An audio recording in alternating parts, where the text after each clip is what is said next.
আসসালামু আলাইকুম। কল্পনা করুন রাতের অন্ধকারে মেরাজের সেই মহিমান্বিত মুহূর্তে নবী করিম সাল্লাল্লাহু আলাইহি ওয়াসাল্লামের সামনে জাহান্নামের বিশাল দরজা খুলে গেল। আজ এই ইসলামিক কার্টুনে আপনারা দেখবেন সেই ভয়াবহ দৃশ্য, যা শুনে হৃদয় কাঁপবে। সাবস্ক্রাইব করে শেষ পর্যন্ত দেখুন। ইনশাআল্লাহ আজই তওবা করবেন। হিজরি 12 রমজান মাসের 27 তারিখ রাত। মক্কার হারাম শরীফে হঠাৎ জিবরিল আলাইহিস সালাম আসেন। তিনি নবী করিম সাল্লাল্লাহু আলাইহি ওয়াসাল্লামের বুক বিদীর্ণ করে ঈমান ও হিকমত দিয়ে ধুয়ে দেন। এরপর আসে সুন্দর স্বর্ণালী এক বুরাক, যার প্রতিটি লাফে আকাশ ছুঁয়ে যায়। নবী করিম সাল্লাল্লাহু আলাইহি ওয়াসাল্লাম সেই বুরাকে চড়ে মসজিদুল আকসার দিকে যাত্রা শুরু করেন। প্রথমে তিনি মসজিদুল আকসায় নামেন। সেখানে আদম, নূহ, ইব্রাহিম, মুসা এবং ঈসা আলাইহিমুস সালাম সহ সকল নবী একত্রিত হন। সকলে মিলে নবী মুহাম্মদ সাল্লাল্লাহু আলাইহি ওয়াসাল্লামকে নামাজের ইমামতি করার সম্মান দেন। তারপর 7 আসমান পেরিয়ে প্রতিটি আসমানে বিভিন্ন নবীর সঙ্গে সাক্ষাৎ করেন। অবশেষে পৌঁছে যান সিদরাতুল মুনতাহায়, যেখানে সৃষ্টির শেষ সীমানা। সিদরাতুল মুনতাহায় আল্লাহর সান্নিধ্য লাভের পর জিবরিল আলাইহি ওয়াসাল্লাম বলেন, হে আল্লাহর রাসূল, এবার জাহান্নাম দেখুন। নবী করিম সাল্লাল্লাহু আলাইহি ওয়াসাল্লাম তখন জাহান্নামের দিকে তাকান। কি ভয়ঙ্কর সেই দৃশ্য! জাহান্নামের ধোঁয়ার স্তম্ভ আকাশ ছুঁয়ে গেছে। চারপাশে 70,000 শিকল, আর প্রত্যেক শিকলে 70,000 ফেরেশতা একে টেনে ধরে রেখেছেন। প্রথম দরজায় দেখা গেল জাহিল ও মূর্তি পূজকদের। তারা অগ্নিকুণ্ডে পড়ে চিৎকার করছে। তাদের চামড়া পুড়ে যাচ্ছে, আর সঙ্গে সঙ্গে আবার নতুন চামড়া গজাচ্ছে শাস্তির স্বাদ আস্বাদন করানোর জন্য। দ্বিতীয় দরজায় দেখা গেল যারা যাকাত দেয়নি। তারা উত্তপ্ত তামার পাহাড়ে চড়াই উতরাই করছে। ক্ষুধার্ত হয়ে তারা তামার খোসা খাচ্ছে, তবু তাদের তৃপ্তি নেই। তৃতীয় দরজায় সুদখোরদের অবস্থা অত্যন্ত শোচনীয়। তাদের পেট ফুলে আকাশ ছুঁয়েছে, পেট ফেটে রক্ত ও পুঁজ বের হচ্ছে এবং তারা যন্ত্রণায় চিৎকার করছে। চতুর্থ দরজায় ব্যভিচারীরা কালো কুকুরের রূপ ধারণ করেছে।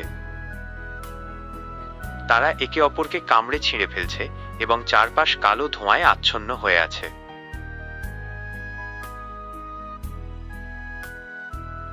পঞ্চম দরজায় গীবতকারীরা পচা মানুষের গোশত খাচ্ছে। তাদের পিঠ থেকে অনবরত পুঁজ নির্গত হচ্ছে। ষষ্ঠ দরজায় মিথ্যাবাদী ও মানহানিকারীদের লোহার কাঁচি দিয়ে জিহ্বা কাটা হচ্ছে। রক্তে ভেসে যাচ্ছে চারপাশ।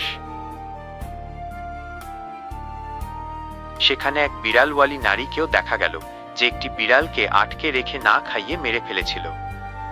আজ তার ঠোঁট লোহার কাঁচি দিয়ে শিল করে দেওয়া হয়েছে, সে চিৎকারও করতে পারছে না। আর এক নারীকে দেখা গেল, যে নিজের সন্তানকে দুধ না দিয়ে অবহেলায় মেরে ফেলেছিল। তার স্তনে বিষাক্ত বিচ্ছু কামড়াচ্ছে, আর দূর থেকে শিশুর কান্নার শব্দ শোনা যাচ্ছে। পুরো জাহান্নামে রক্ত আর পুঁজের নদী বইছে। গুনাহগাররা তাতে হাবুডুবু খাচ্ছে। জাহান্নামের গর্জন শুনে মনে হচ্ছে এক ক্রুদ্ধ সমুদ্র যেন ফেটে পড়ছে। চুলার মতো গর্তে উলঙ্গ পাপীরা জ্বলছে। তাদের চামড়া পুড়ে ছাই হচ্ছে এবং বারবার তা ফিরে আসছে চিরকালের জন্য। কার ও অবমাননাকারীরা ধুলো ময়লায় গড়াগড়ি দিচ্ছে। তাদের মুখে ময়লা ভর্তি, কিন্তু তবুও তাদের অহংকার যায়নি। কাফিরদের জন্য সেখানে আছে চির অন্ধকার, কোনো আলো নেই। একাকিত্বের ভয়ে তারা কাঁপছে, কেউ তাদের চিৎকার শুনতে পায় না। এই ভয়াবহ দৃশ্য দেখে নবী করিম সাল্লাল্লাহু আলাইহি ওয়াসাল্লাম কাঁদতে থাকেন। উম্মতের জন্য তার চোখ থেকে ঝরছে দয়ার অশ্রু। তিনি হাত তুলে দোয়া করেন, ইয়া রাব্ব, আমার উম্মতকে জাহান্নাম থেকে মুক্তি দাও। আল্লাহ তার দোয়া দয়ার সাথে গ্রহণ করেন।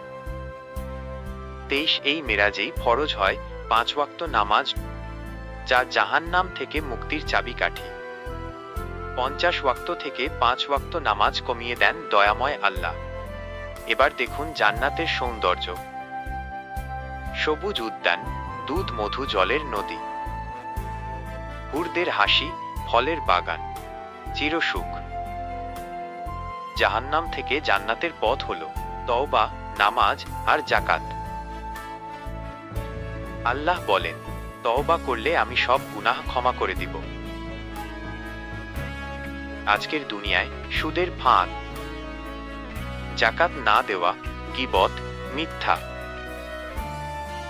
এগুলো জাহান্নামের সরাসরি পথ। সাবধান। প্রতিদিন পড়ুন এই দোয়া, আল্লাহুম্মা আজিরনি মিনান নার। জাহান্নাম থেকে 15 দফা হেফাজতের আমল। জাহান্নাম থেকে বাঁচতে নিয়মিত তওবা, 5 ওয়াক্ত নামাজ, যাকাত, কুরআন তিলাওয়াত। আর সর্বদা অন্তরে রাখুন আল্লাহর ভয়। দৃশ্যগুলো দেখে কি আপনার হৃদয় কাঁপল? লাইক দিন, কমেন্টে লিখুন আস্তাগফিরুল্লাহ, সাবস্ক্রাইব করুন এবং ভিডিওটি শেয়ার করুন। পরবর্তী ভিডিওর অপেক্ষায় থেকো। আল্লাহ আমাদের সকলকে জাহান্নাম থেকে হেফাজত করুন। আমিন। লাইক, কমেন্ট ও শেয়ার করো।